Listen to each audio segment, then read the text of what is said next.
store my 3x4 or 4x3 cards.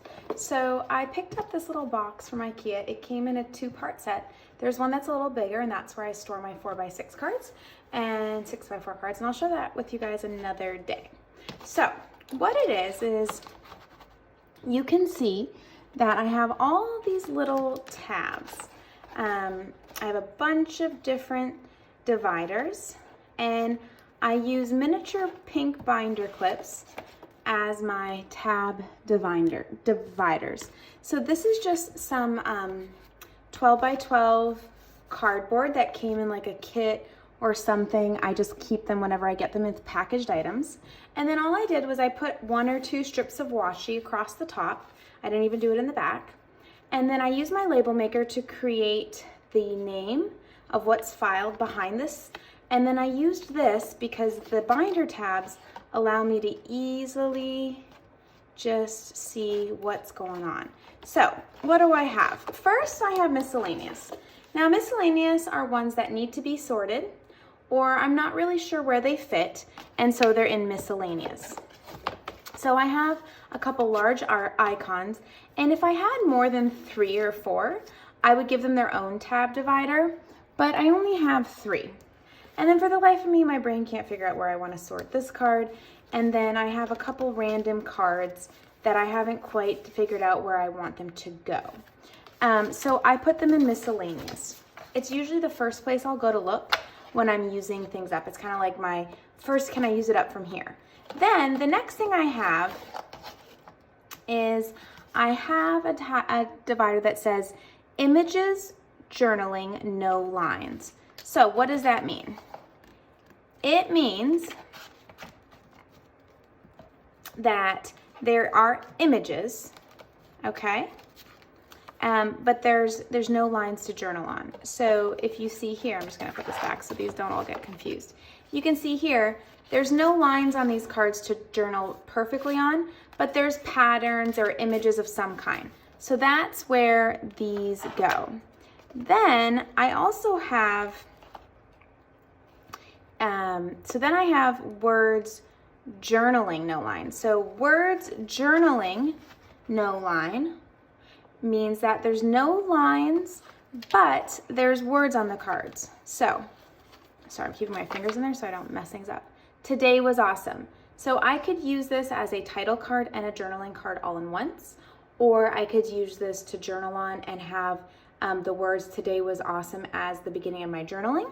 So that's what these are.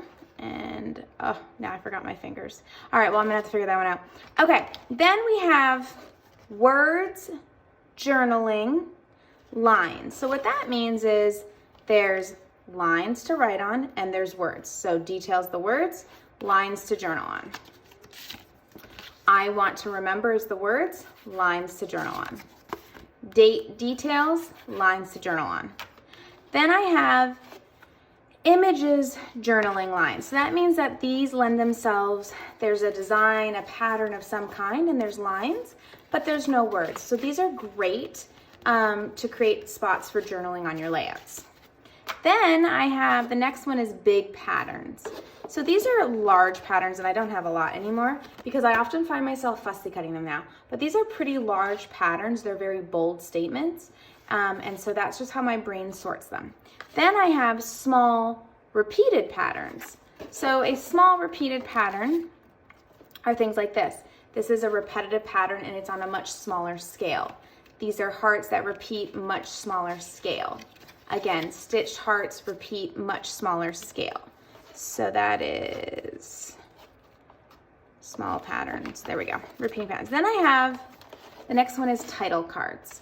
So if you've watched or been a part of my channel for very long, you know I hate taking alpha stickers and creating titles. So one of my favorite things to do is to have pre-made titles ready to go. I also feel like it helps me stay a bit more creative on my titles.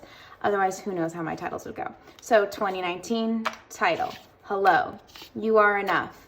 Love quotes as titles, and they're also great for journaling. Let us come alive to the splendor around us and see the beauty in ordinary things. And then just so you know, this one says go forth and be fierce on the back. So this could have been sorted under the tab that says words journaling lines, but I know that I want to use this side, so that's why it's sorted here. Bits and pieces of our day, good things are going to happen, hello sunshine, be bolder italic, never regular. So I love having those. And then the next one is title cards with icons. Such title cards, but there's an icon, an image of some kind on here. So this has a camera, this has a heart, tacos, let's talk about it. And this one says thanks with flowers. So that is how and then I have an extra one. And basically whenever I get these 12 by 12 like cardboard things, I just save them. You could also try to use like a cereal box and then cover the whole thing in washi. So if like, you know, if I was desperate, I'd probably grab like the Cheerios box out of our pantry and then just wrap it in washi tape and then cut it to size. I absolutely love these. I don't know if IKEA is currently selling this box. It comes in a set of 2, but I do know that they're always selling something like this, and it's in like their office section where they kind of keep the like the documents and the bins and the baskets for paper stuff on your desk. So this is how I store my 3x4 cards or my 4x3 cards. Please let me know if you guys have any questions, and I'd love to hear how you guys store them and how you use them. This definitely helps me use mine up a whole lot more. Thanks guys for watching.